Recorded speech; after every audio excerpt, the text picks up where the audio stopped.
Okay. Um, all right, welcome everybody. We're back on another Sunday. We're doing the lecture hall here this week. We're covering the topic of mass incarceration, racism in the criminal justice system, these kinds of things. If you uh, are interested, feel free to chime in. Friendly reminder, maybe you're listening on the Instagram live stream for the first time and you want to see the slides, you don't just want to hear the audio, feel free to click the link in my bio. By clicking the link in my bio at the very top, you will see a Zoom link. You're welcome to join in on the Zoom lecture. At the end of every lecture, I also host a Q&A. Generally, it's a Q&A relating to the topic of discussion for the week. However, you can come in and ask me questions about really anything related to race and racism that your heart desires. This week, like I said, we're talking about mass incarceration and the criminal justice system. So let's go ahead and let's jump into it. There's a lot to cover. The first thing I kind of want to do is just a little bit of a visual overview.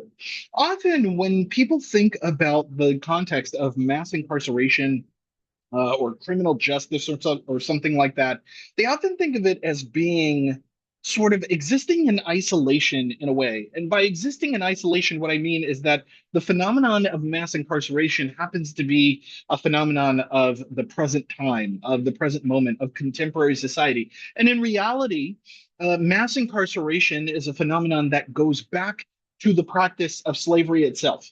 Now, slavery was not necessarily invented with the founding and colonization of the Americas. However, mass incarceration in the context of the US certainly does. This is because there was a cultural development of American culture around the context of intentionally restricting people from their freedom, from their autonomy, from their ability to exercise or express themselves freely. And it starts with the capture of these African slaves that would then get placed on boats and shipped across the Atlantic Ocean, where they would inevitably be enshackled, enchained, and enslaved for the remainder of their lives.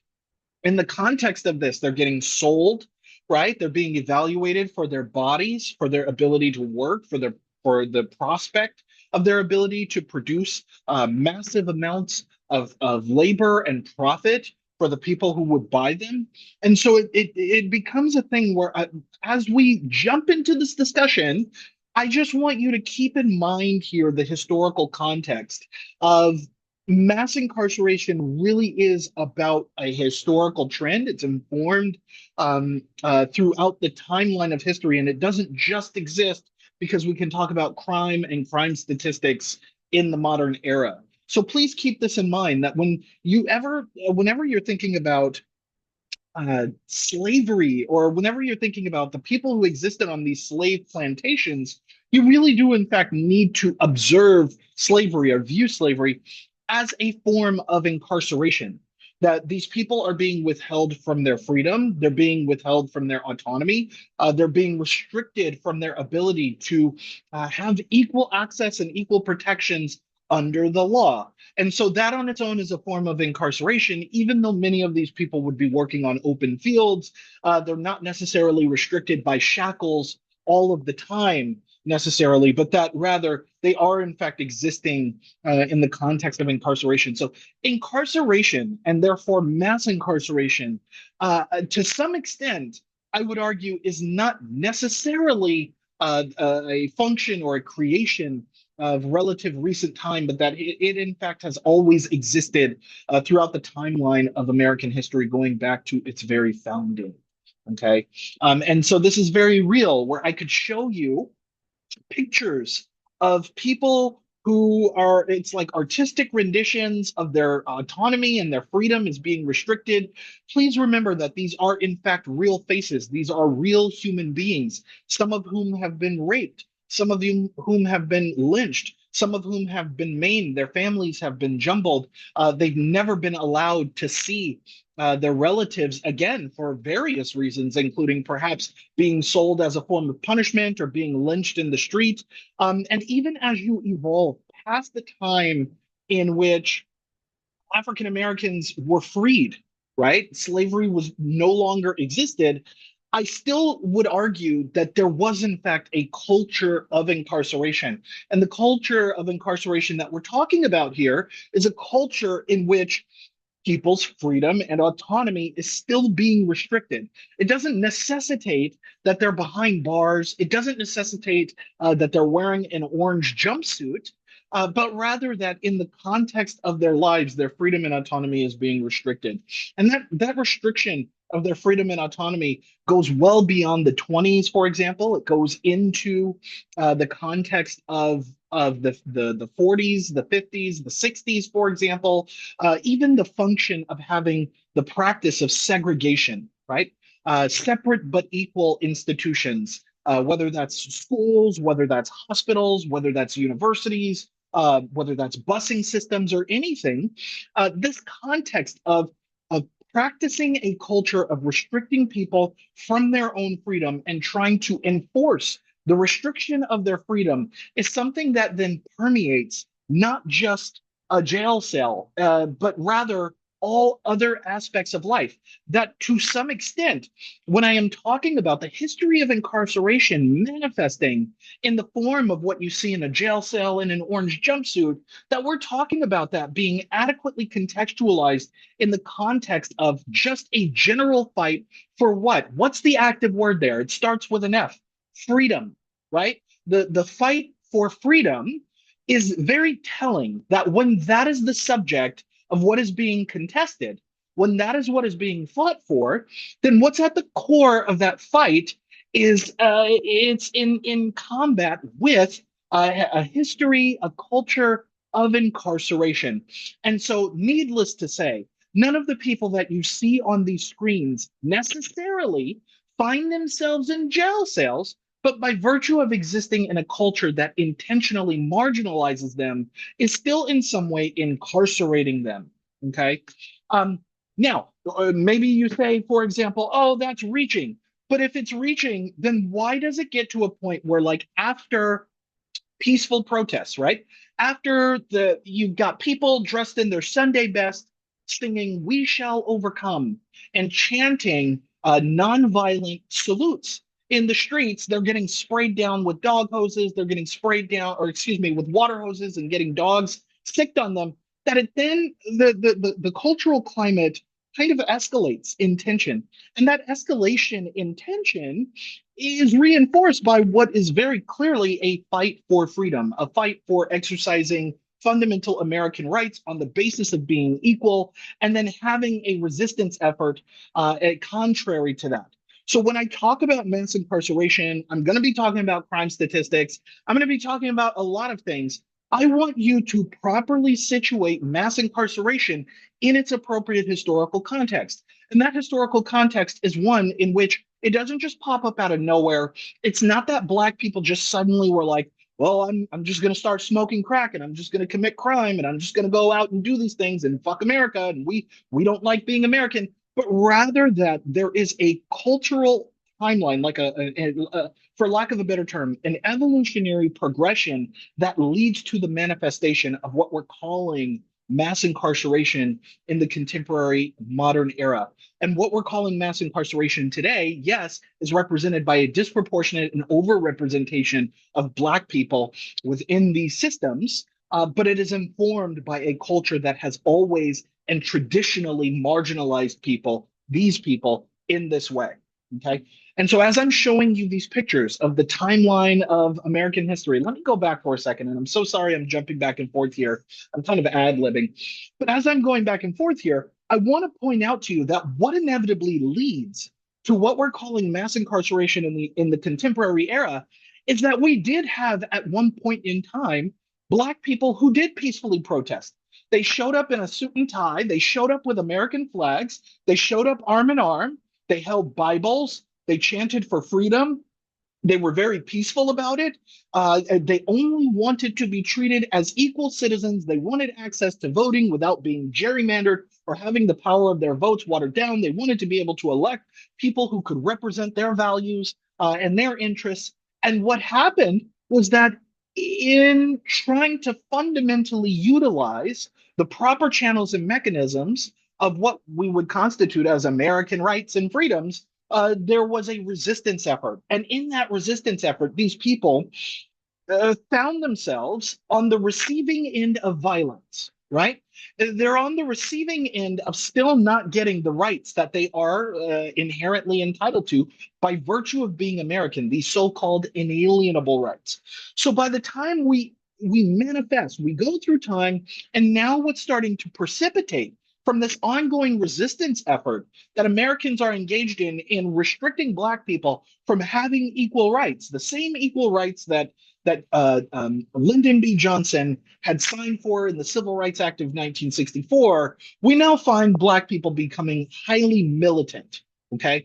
And they're highly militant in the form of what's called, or what was once called, the Black Panther Party for Self Defense. That was actually the original full name of this party. And the reason it was for self defense is because many of these Black people still found themselves being marginalized and on the receiving end of violence. And so, what they started doing in order to advocate their interest and to get the appropriate, or what they felt like was appropriate political intervention, was that they started open carrying firearms in public. Okay. And so, instead of this being about them having fundamental American rights and trying to fight for and assert those rights, they never once bombed a church. They never once bombed a house, a political house, or a courthouse, or something like that. They're not smearing shit on the walls and engaging in an insurrection, but they are trying to become a little bit more militant because apparently this is where America wants to go in the fight for freedom and the fight for equal rights. And so, in the face of these kinds of images of Black people wearing militant uniforms, they've got these hats, these afros, the dark skin, the leather jackets, they're asserting their rights, they're throwing fists in the air, they're all carrying rifles and shotguns. Instead of this being about sending a message to the American public that these are Americans in pursuit of their fundamental rights and freedoms, these images became intimidating to most white Americans, and so intimidating, in fact, that it elicited responses from the FBI. And so the FBI then jumps in with what it called the COINTELPRO. Okay, the COINTELPRO is the counterintelligence program. Okay, and what's happening is police officers are going into Black communities.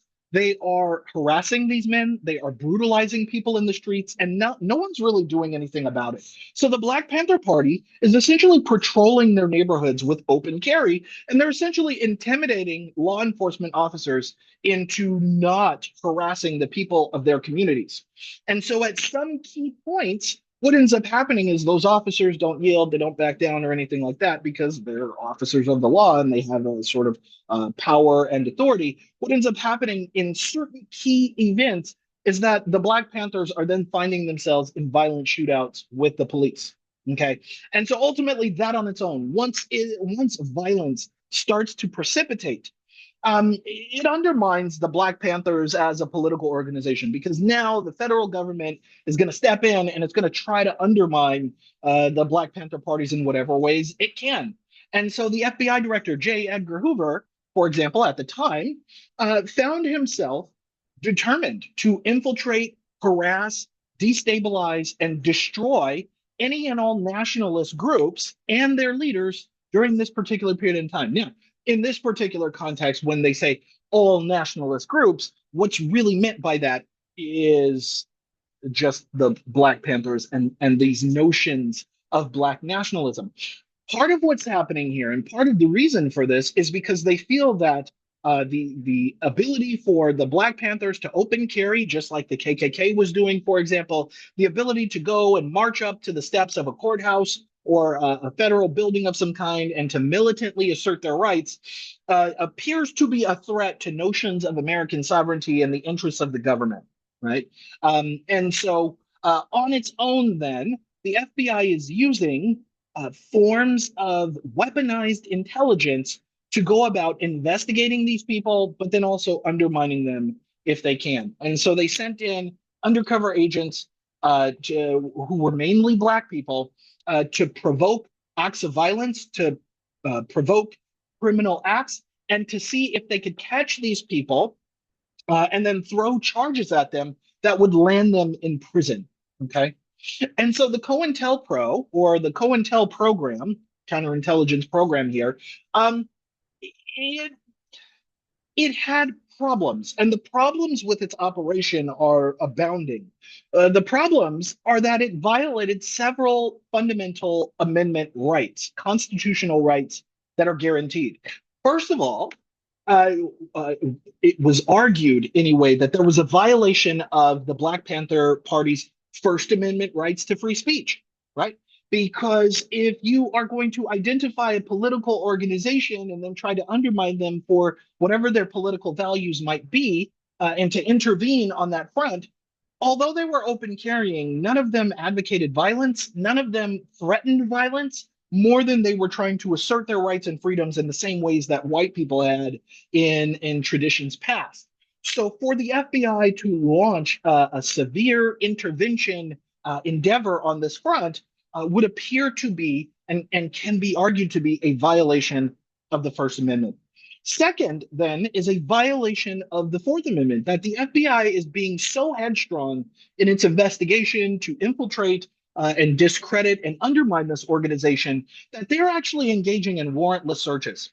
They don't have a warrant under the authority of a court appointed judge or a judge or the legal authority or precedent to go in and infiltrate either these organizations or the buildings that they may be housing in or meeting in, maybe fraternizing in, and then conducting searches and then reporting that information back to headquarters. So there's a violation of the Fourth Amendment there. Then, in addition to that, because they are trying to create circumstances in which a person might be motivated to commit a crime of some kind or to engage in criminal acts, not only are they trying to precipitate those things, but they're also planting evidence, creating false evidence, and then in a court of law, perjuring testimonies, which is in essence a violation of the Fifth Amendment. So you have multiple constitutional violations that now the Federal Bureau of Investigation is engaging in an effort to undermine the Black Panthers for essentially trying to advocate for their own safety, their freedom, and their autonomy while utilizing the Second Amendment of the Constitution. Right. Part of some of the documents that you can find, they're publicly available, publicly accessible, is that the COINTEL program was the purpose is right here. It says it was to recommend attached item be given to news media source on confidential basis as counterintelligence measure to help neutralize extremist Black Panthers and foster a split between them and the Student Nonviolent Coordinating Committee. At the time, the Student Nonviolent Coordinating Committee were a group of college students that were demanding to have African American studies be a formal program and a department on their campuses. That what was missing in their pursuits of education and a collegiate degree that would set them up for a trajectory of success was stories grounded in reality, grounded in history about themselves. They have to learn about all of these white people, how great they were, the contributions they made to society, while intentionally and selectively ignoring the other contributions that non-white people have also made to contemporary society as well. And so the SNCC found themselves essentially partners with the Black Panther Party for quite some time, right? One of the key head figures of the SNCC at the time, his name was Stokely Carmichael. He would later change his name to Kwame Ture. Please feel free to look him up. But he essentially becomes the head of the SNCC. I believe he's also the one who coined the phrase Black Power. Somebody is free to check me on that.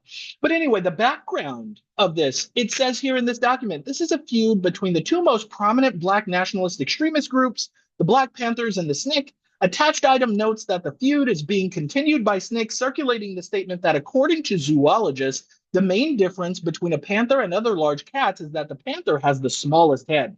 This is biologically true. Publicity to this effect might help neutralize Black Panther recruiting efforts. So they're using ideas, they're using rhetoric, they're trying to sow discord, they're trying to sow seeds of division between Black people, essentially uniting to fight for their collective rights and freedoms, because it appears to be a threat to notions of white sovereignty, I suppose. Right? Like I said, friendly reminder, the Black Panther at no point in time engaged in any mass shootings, acts of terrorism, or anything. They did find themselves in firefights, sporadic firefights with law enforcement, but that was in the middle of heightened social and political tensions They were never established as a terrorist organization, but simply one that is advocating for fundamental American rights and freedoms for Black people. So now here is COINTELPRO, and they're engaged in a series of illegal but also covert acts where the FBI is essentially trying to undermine and discredit them in front of the American people, the American public. Right? And so, in general, they had a way of identifying even members of the Communist Party as a function of the communist scare. But any political organizations that ran counter to conservative ideologies ended up finding themselves on the receiving end of the FBI's illegal and covert surveillance program. Right. So by the time all of this would end, upwards of 750 Black Panthers as well as other Black people who were not affiliated with the Black Panther Party at all, would find themselves imprisoned, and a select few, whose lives I do not wish to minimize, found themselves at the end of the day dead because of these heightened political tensions. So, as the FBI is cracking down on the Black Panthers, there is an increasing number of Black people that are now finding themselves in prison. Maybe the charges have merit. Maybe there is evidence to support the claims that these people are being convicted on. But in a lot of cases, there weren't necessarily a substantial amount of evidence that could be used to warrant why these men found themselves in prison. Okay, so many Black men found themselves as political targets. Essentially, they're all now being concentrated in prisons just by virtue of, I don't know, exercising their right to free speech, but then also just demanding to be treated as equal citizens in American society. And so then that kind of creates a, I want to say like a, I don't want to call it a bubble because it's not a bubble, but it's more like by virtue of imprisoning these people for what is clearly political purposes, kind of amplifies the merit of their claims. And in the middle of these prison populations, you also had other non-white people that found themselves in support of Black people who found themselves incarcerated during this time. Okay, so Black militancy is surviving, and it survives in the form of prison rights advocacy. It survives in the form of political party organization and affiliation. People are rallying, people are lobbying. There are people on the inside of these prisons, and as well as people on the outside. And so by the time we get to 1970, you have more than half of the inmates across the US, not just in any given state, but across the US, were Black. So now suddenly we've disproportionately started targeting and incarcerating a large group of people on the basis that they're committing crimes and they're up to no good and they're out committing acts of public deviancy and things like that. And in reality, it's really just about them exercising their fundamental American rights. Okay? In the state of New York alone, over 70% of the prison population was Black. That's something to think about. And that's across the state, not just in New York City, but across the state. So you have a phenomenon in which maybe I hesitate to say these words because I don't mean them in the way they may be received. Black people are sticking out their necks a little too far. Now, what do I mean when I say a little too far? Well, it was already too far by the time you had the peaceful protest and civil rights movement led by Martin Luther King, and they're dressed in their Sunday best. According to the rest of America, that was a little too far. But then Black people also then became militant, which is a natural consequence of being denied fundamental rights that they're entitled to and then are met with violence for it. So I don't mean to pass judgment and say that, oh, Black people shouldn't have stuck their necks out and done all this and that. That's not what I'm saying at all. However, in retrospect, perhaps a lean into militancy in this regard may not necessarily have played into the benefit other than to get a political response that is essentially backlash. We could characterize it as white backlash, and that on its own is bad. So that's what I mean when I say that. Please forgive me because I'm ad-libbing. I don't necessarily have a set of talking points here. So be kind, but understand what I mean and not what I don't mean. Okay. Now, with prisoners' rights, many of these Black people are being treated inhumanely. They don't have access to adequate food. They don't have access to clean housing, right? Clean prison cells. Many of them are being denied blankets, beds. They're being beaten and brutalized by the guards. It's a thing in which now that they're in prison, they're just being abused some more. Okay. So now Angela Davis, yes, Angela Davis, still living, is a current professor of philosophy at UCLA, finds herself kind of spearheading an initiative to advocate for prisoners' rights in the United States, right? And so part of that is recognizing she's calling out the political shillery that is happening here is that most of the people that are being incarcerated and the disproportionate number of black men that are being incarcerated here are really just political targets. And she's going in front of cameras, she's going in front of microphones, and she's saying this aloud, but she's also spearheading advocacy for them to be treated humanely. That just because they're in prison doesn't mean they should be denied treatment that we would consider to be humane. Okay. And so then essentially, she's calling out that they're receiving harsher sentences, unfair sentences. The conditions of the prison are horrid.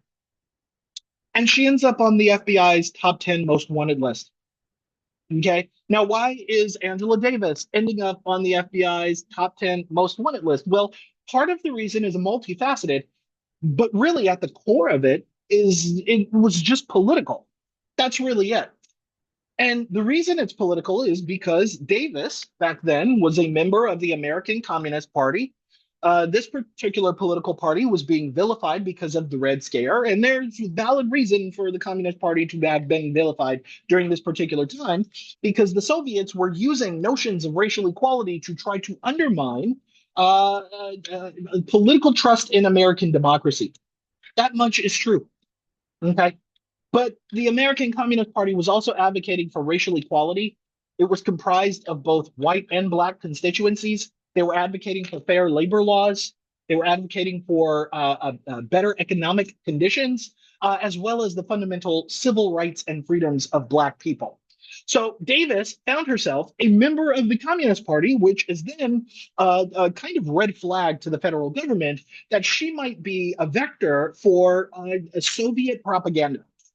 Okay.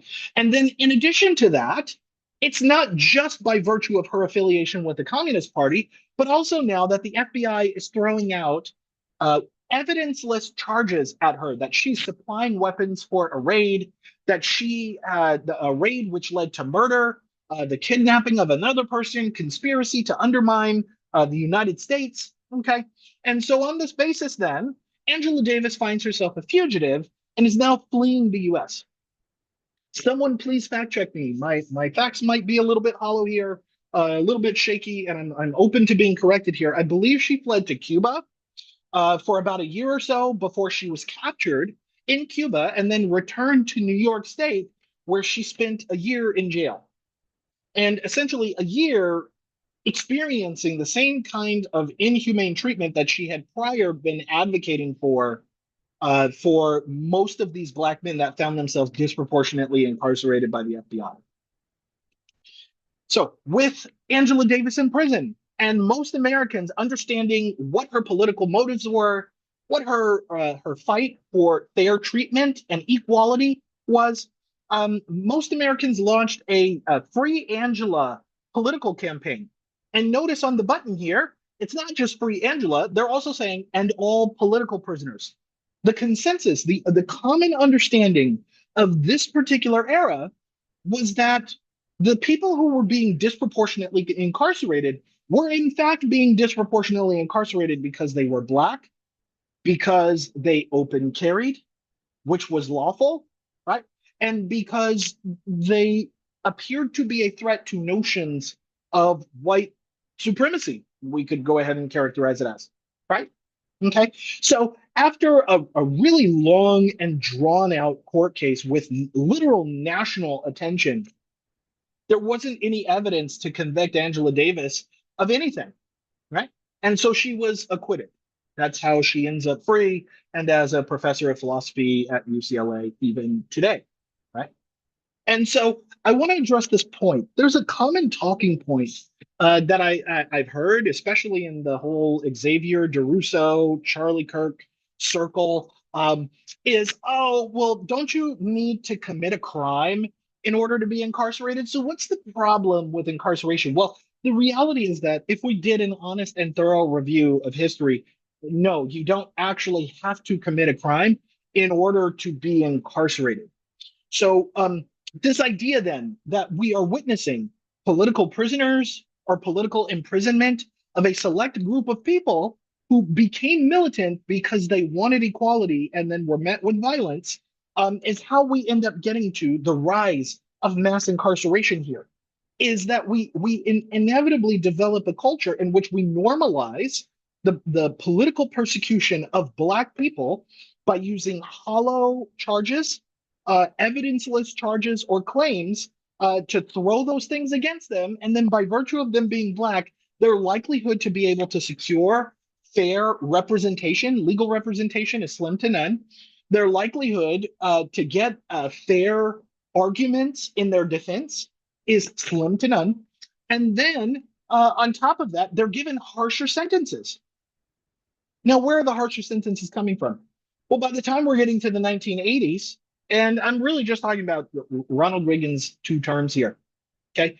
Ronald Reagan is, at this point, he is inheriting a political climate apart from the Nixon era, kind of, in which there were already heightened political tensions. America was very tense across the country, and it's because there was such a massive white resistance to Black freedom and Black notions of equality that it precipitated militancy and violence.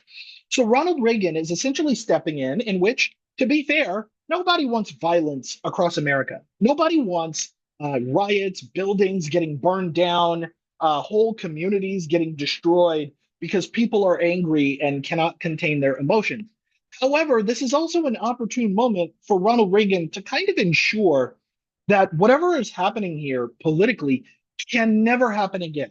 Okay. And so what he does is he vows to intensify law enforcement and then to enhance punishments for those people who are found guilty of crimes. Now, again, found guilty is language that is we could use on technicality here. The technicality is that just because you're found guilty doesn't actually mean you're guilty. And no, I'm not saying that every person who's found guilty of a crime and finds themselves incarcerated is actually innocent, and I don't believe that.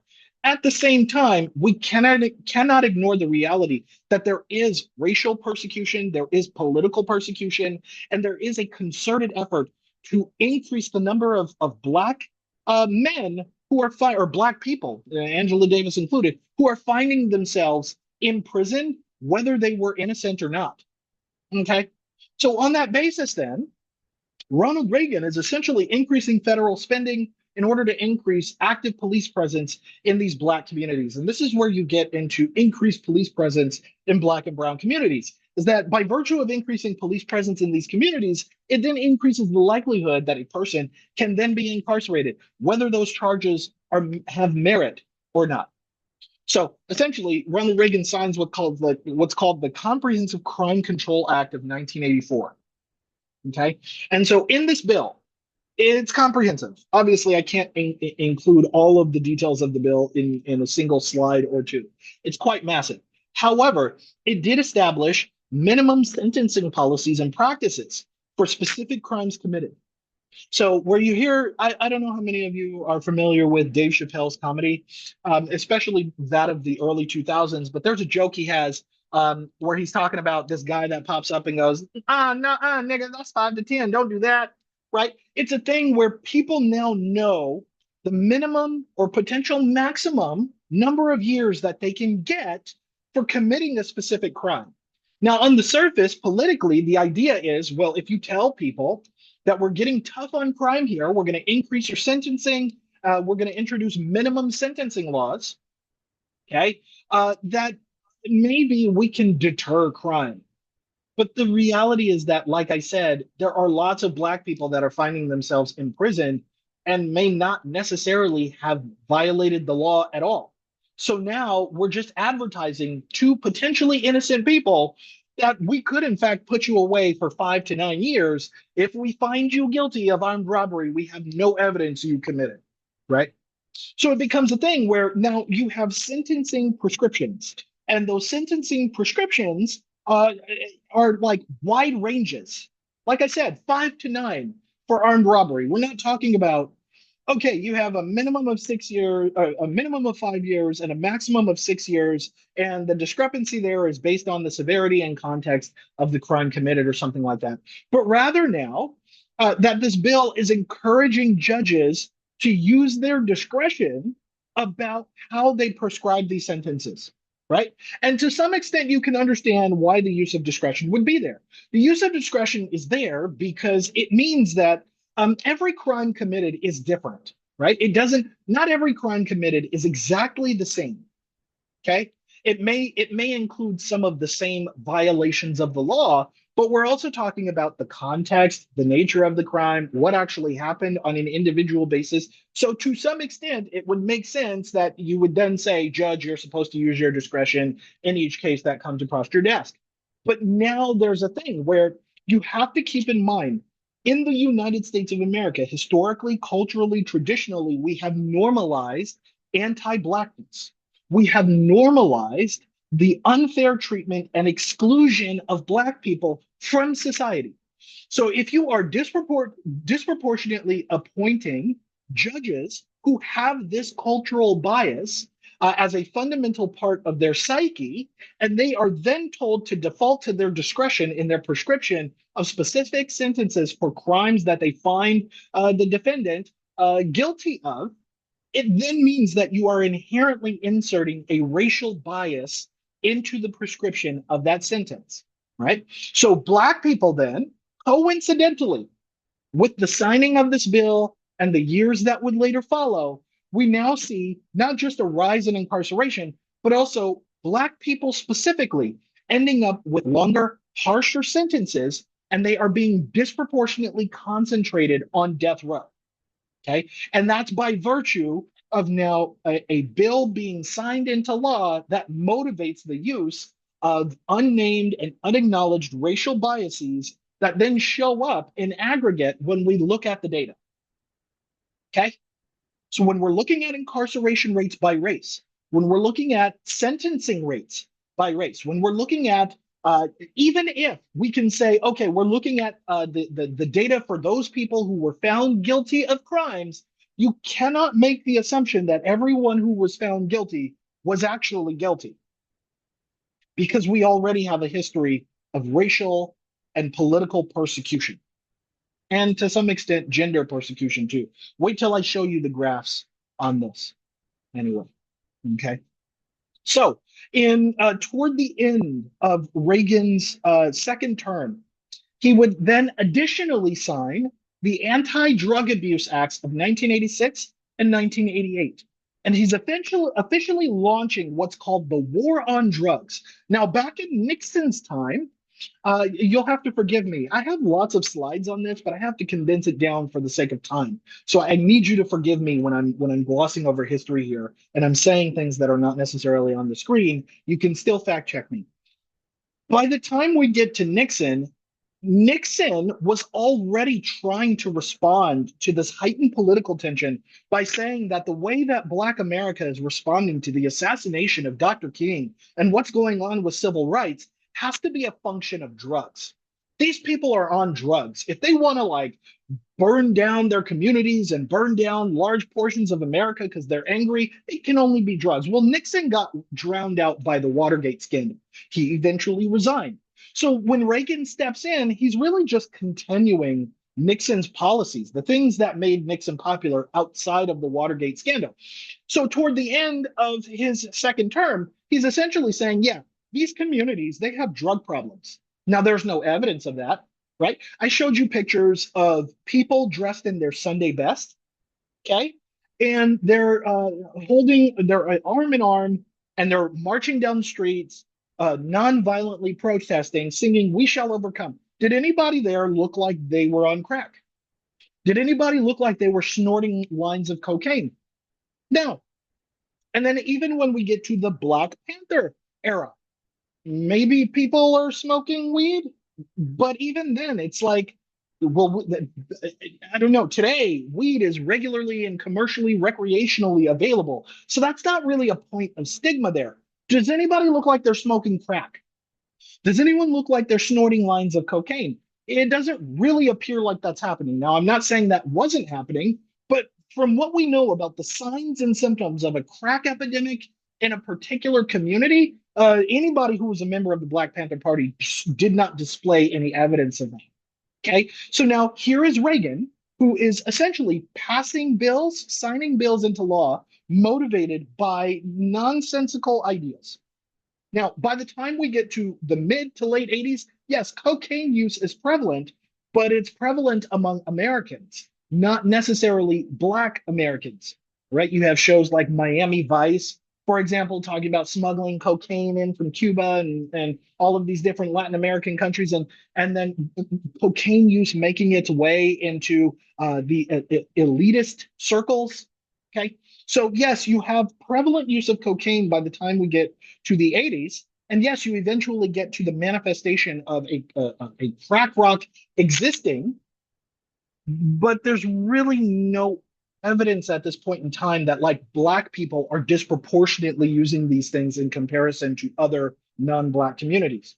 So the money that is generated from these bills, it's getting spent on like border control efforts, on domestic policing, and specifically increasing police presence in Black and Brown communities, specifically in militarizing the police. Okay.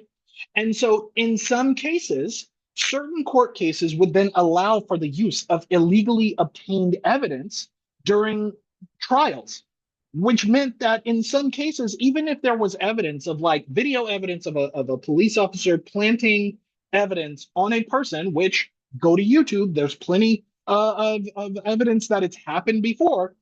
You have some Black people who are in court who are legitimately asserting, hey, that's not mine. I don't know where that came from.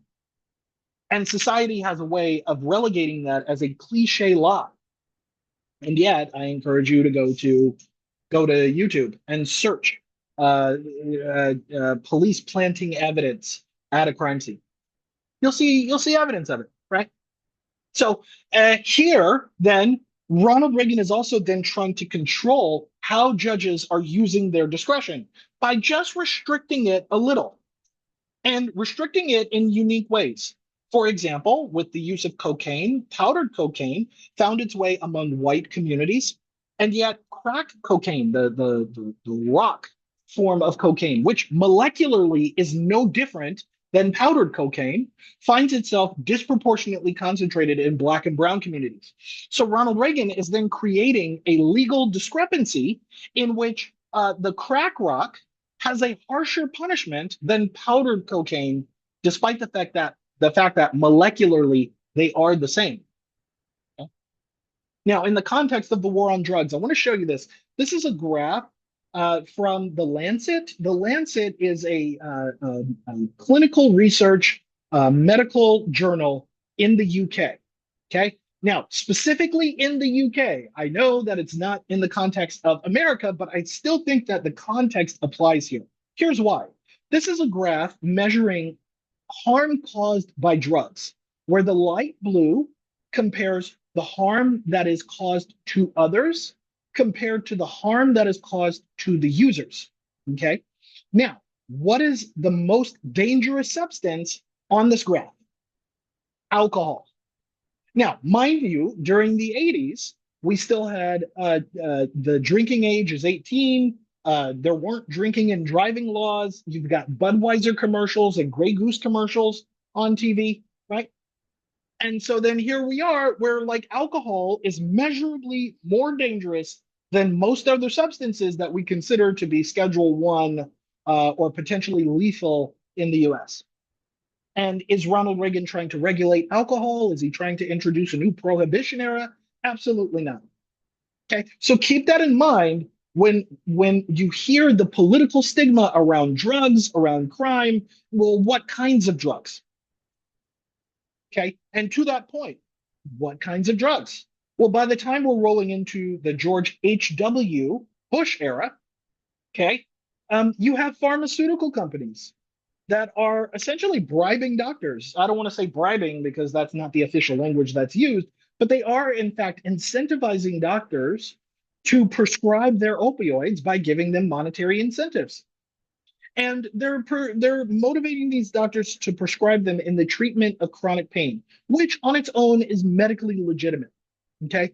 However, in the use of opioids, we're specifically talking about perhaps encouraging doctors to prescribe opioids for sickle cell patients. And those sickle cell patients are most likely to be Black people. Okay.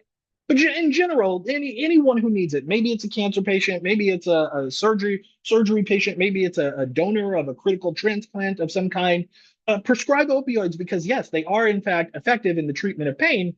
But the clinical trials for these drugs are also showing that they're highly addictive and also potentially lethal.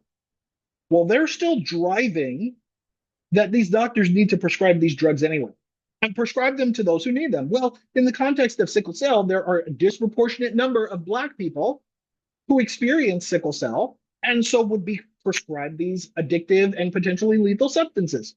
Okay. So, in the middle of all of this, we have the militarization of police, the over policing of Black and Brown communities. We have pharmaceutical drug companies that are pumping in highly addictive substances into specific communities, okay, thereby modifying the behavior and potential life quality of life of the people of these communities. Okay, we have a president who's launching the war on drugs, but is not targeting pharmaceutical companies that are pumping potentially lethal substances into our communities. We've got beer ads on the TV, alcohol ads on television.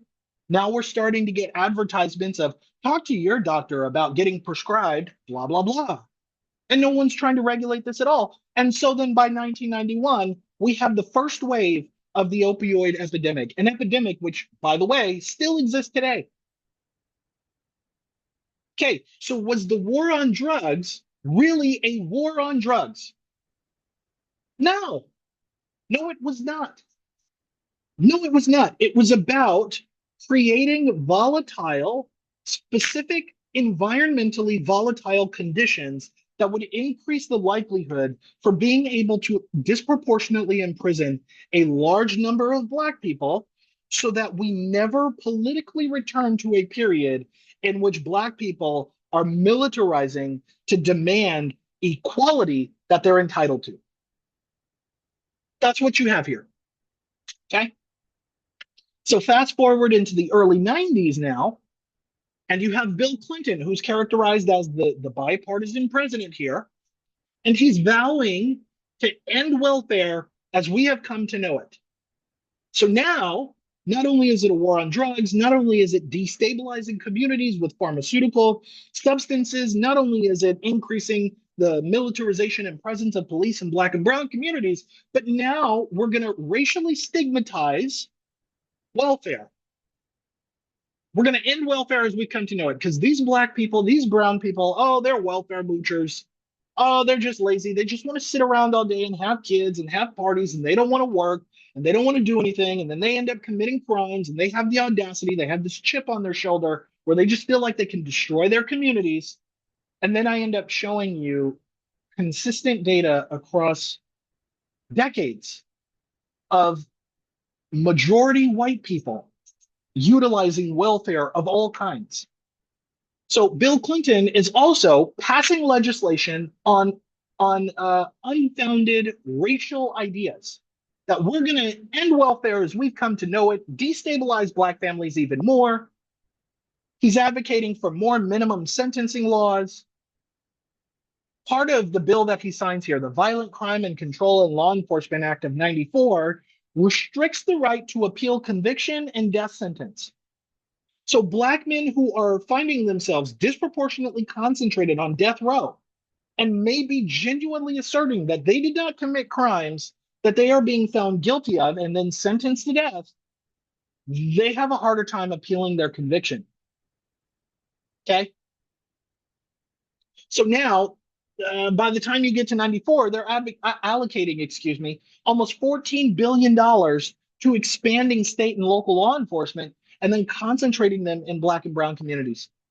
And then, in addition to that, it's not just Bill Clinton who's carrying on the inertia of Ronald Reagan, George H.W. Bush, and Nixon, and these kinds of presidents. But then also you have Hillary Clinton who's running a campaign on super predators, what she called super predators. She's characterizing them as people who don't have empathy, they don't have a conscience, they just walk around all day waiting to like destroy communities and rape and pillage and maim. Okay, I think now I voted for Hillary. Okay, in I think it was 2016. I was a Clinton voter, but I was a Clinton voter because I didn't want Donald Trump. Now, having said that, I can also acknowledge she wasn't without her faults. And I think that one, not the only cause, but one of the reasons why she may have lost could be because of the seeds that she planted around super predators back then. Because if you were an adult during this particular period in time, hearing Hillary Clinton say these kinds of dehumanizing things about people in your community without evidence, without merit, is that the kind of person you want to vote for to become president? Do you want to elevate them? Well, not necessarily. Now, the argument can be made, why the hell would you want to elevate Donald Trump instead? But to each their own. Okay. And so now I show you a graph. This is a graph of incarceration rates from 1925 all the way to 2010, or a little bit past 2010 anyway. And we're seeing this segmented by gender, so or sex. You have male and then you have female here. So male incarceration is just generally going to be higher because by virtue of being males, by virtue of having testosterone, are more likely to engage in risk-taking behavior. Okay, so they engage in risky behavior, and on its own, that average between males and females is the red line that you see here. Okay, so over the period of time that I'm talking about, where we're talking about the militarization of Black political advocacy groups that took place in the 1970s, what you can clearly see is that the incarceration rate was more or less comparable to that of the 1940s.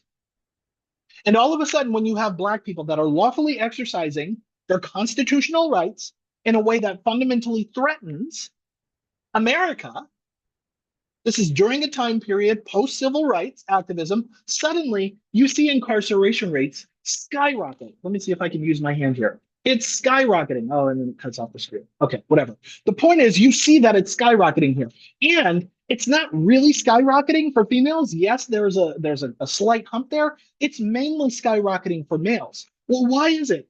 Let's just entertain this for a second. Why is it that males are suddenly like, they just want to commit crimes? They just want to break the law. Is that what's happening here? Okay. Well, let's look at this in a slightly different way. Remember this graph, okay? Because when we look at it this way, and we start looking at incarceration rates by race, specifically for the period that we're talking about here, where we're looking at white, Black, Hispanic, Native, and in my opinion, there's no distinction between Native and so-called Hispanic. They're all Native, okay? And you have Asian. What you can see is that the highest incarcerated population by race is Black people. And it even skyrockets into the 90s with the passing of this new legislation that Bill Clinton had been campaigning for. So when we go back to this graph and we say here, well, why is the male incarceration rate suddenly artificially skyrocketing?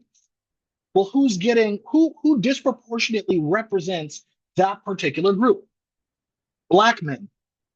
It's Black men. Well, why would it be Black men that disproportionately make up the artificial inflation of these rates? Because of what happened in the years that led up to this artificial inflation, is that mainly Black men were becoming militant, were open carrying, were a select few, not even all of them, a select few were getting in firefights with law enforcement. So now they all got to go in prison. And this is how you end up with the phenomenon of mass incarceration, and with people like Angela Davis facing hollow, evidenceless, meritless charges that she could, in fact, be imprisoned on, perhaps put to death for, in violation of her own constitutional rights. So, what you're looking at is mass incarceration is the result of artificial inflation. It was a political response to a political event in which Black people were simply demanding equality. They weren't demanding to be treated in a superior fashion. They didn't want a chip on their shoulder. No one wanted to roll out the red carpet for Black people. They were simply demanding equality. And because white America had culturally developed a norm around restricting the rights and freedoms of this select few group of people, this is what happens. So when we see the rise of mass incarceration in the US, in this context in the slide, then I am characterizing it as relatively new based on that artificial inflation that you just saw in the graph before. Okay, is that we're sentencing people to prison. We used to sentence people to prison as if it was like a last resort. And then suddenly we had political event after political event after political event that made white people scared.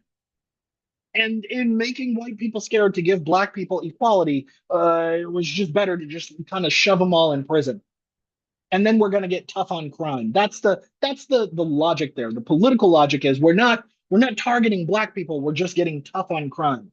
But the reality is that the political response is in fact targeting Black people. When we look at incarceration rates relative to other countries in the world, what you see is that the United States incarcerates more people than any other country in the world. And by far, okay, we incarcerate more people than Russia does. And yet we characterize Russia as this authoritarian state led by a dictator who wants to punish and assassinate his political opponents. And to some extent, that is in fact true. But while that's true, look at how we're shitting in our own bed, right? Okay. So the war on drugs, increasing policing in Black and brown communities, the political response to resisting giving Black people equality and fair consideration and treatment in public leads to the artificial inflation in which we're getting so tough on crime now, we have such harsh sentences that it actually ends up being that the rate of entry into prisons is significantly higher than the exit rate of prisons. So we're artificially inflating the population numbers here. And do most of these people deserve to be in prison? Now, that's not really something that I can say yes or no to because it's on an individual basis. What crime may have they committed and do they deserve to be there? But we can't say that just because they are wearing an orange jumpsuit and just because they have tattoos on their arms and shoulders means that they deserve to be there, means that they deserve to be treated in these ways. Now, what you're seeing here in these images, these are like your typical prison cells, both dirty and clean. You get a desk, you get a seat, a little bed with a cot and a toilet and a sink and a window, right? Now, consider when we're comparing like the US to like Norway and Sweden and all of these other developed nations, so-called developed nations, look at our prisons compared to theirs. If you wanted to take a guess as to what prisons look like in these countries, which countries are these? I'll tell you, it's Norway, Sweden, it's Denmark. It almost looks like a college dorm room because in a way, they are centering rehabilitation. Rehabilitation. Does this look, and we go back, there we go. Does this look like rehabilitation to you? No, it looks like you're herding cattle, and you can make money off of a large number of the cattle that you herd. That does not look like this. We call it rehabilitation, but it isn't. It is actually political persecution, and it's mass herding, and it's intentionally restricting and denying people's access to their fundamental constitutional rights and freedoms. So now consider the economic implications. Give me about 5 more minutes, maybe less than that. I'm almost done, I promise. The financial circumstances, the economic consequences of mass incarceration are also abounding. That you also end up with this phenomenon that Dr. Alexis Harris describes as legal financial obligations, where legal financial obligations means that it's not just about putting these people in prison and they serve a sentence and then they get out in a timely fashion, which is not so timely, but rather that these people also face monetary sanctions. If they're found guilty, whether they were guilty or not, they're now obligated to pay court fees, fines, potentially other fees. These are known as legal financial obligations, not just bail. Okay. Now consider that when a person is arrested, if they're taken and they're admitted into a county jail or something like that, whatever cash that they have on their person can be seized by the state. And that's legal. So these people face a monetary shakedown by the state before then getting slapped with a bunch of fines and fees. And the money that was taken from them doesn't have to be returned. Now, if they fail to pay court costs, if they fail to pay the fines, if they fail to pay the fees, they can be incarcerated. So now you economically punish them and then threaten them with incarceration if they cannot meet the economic expectations that were put on them. Then, if that person has bail, and for those who seek it, they may have bail debt. Going in the hole for $10,000, but only making minimum wage. Well, how are you going to pay off that bail? How do you pay off that bail debt? Well, in essence, you would have to break the law in order to afford paying off the fines and fees you have to get off of your back. Does that make sense? Then, if you fail to pay your bail debt, that could destroy your credit. Now, the bailer, the person who gives the money for the bailer, their money is insured. So they can get it back on insurance and then still affect your credit, destroy your credit in the process. And then a failure to pay your bail debt may also result in incarceration. So now it becomes a thing where maybe you didn't get incarcerated for the evidence-less charges that were thrown at you, but maybe we found you guilty, maybe we didn't, but you're going to go to prison for something. You can go to prison for something. So now this is another mechanism in which we can continue to artificially inflate incarceration rates and then to make economic suffering that much worse on people. Okay. Then you have like employment or political stigma around conviction status. That in the eyes of the public, even if you served your time, even if you went through all of the hurdles you had to go through, and you're still getting slapped with all of these fees you have to pay off once you're free, there's still a political sentiment in which, for some reason, everybody agrees that America should be tough on crime and tough on criminals. And so, by virtue of being tough on crime and tough on criminals, we're all complicit in a form of like public shaming in which we're denying these former convicted felons access to jobs, access to livable wages, even if they've paid their dues to society. Now, there are other countries like Japan, for example, and I'll admit I have a little bit of an experiential bias because I have, in fact, lived in Japan. But in Japan, by comparison, when a person is released from prison, the public doesn't use their conviction status against them. They're able to go and seek employment, to seek work, to attempt to become functioning, contributing members of society again.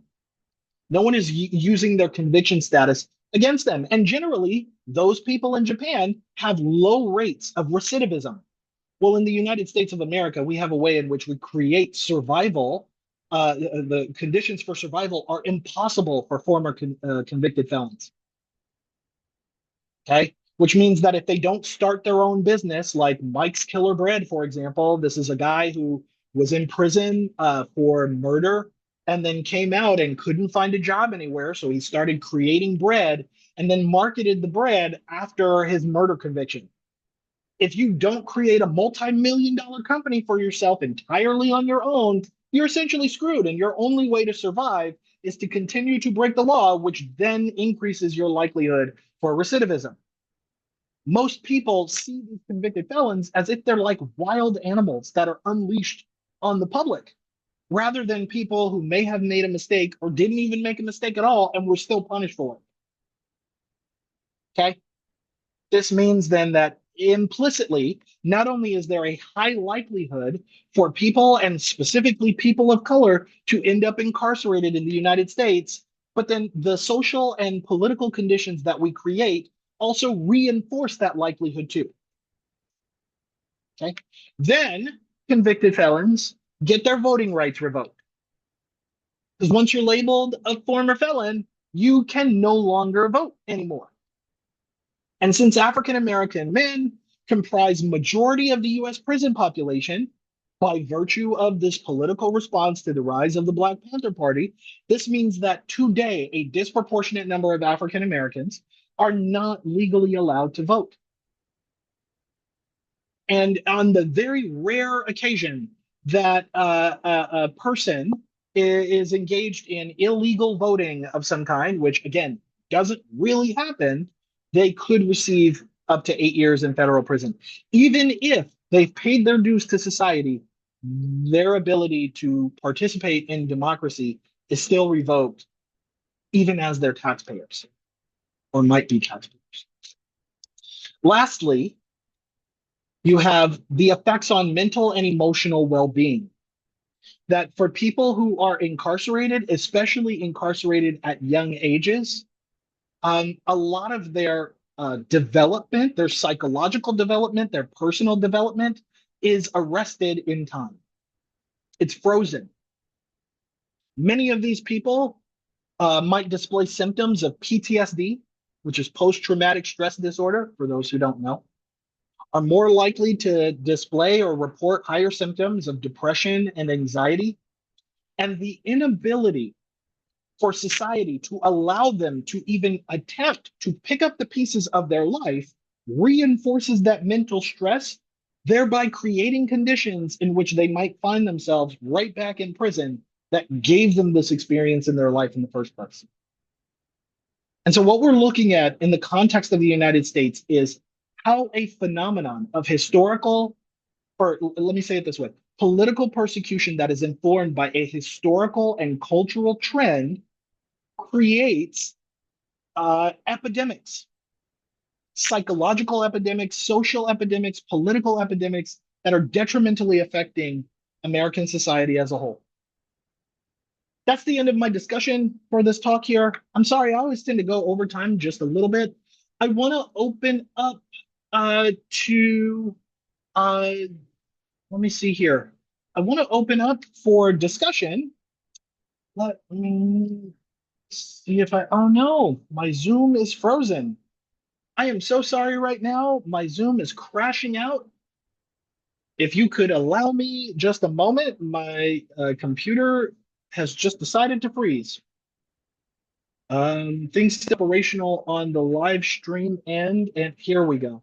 Okay, Zoom is not responding, and I still see myself, and okay. Oh boy, here we go.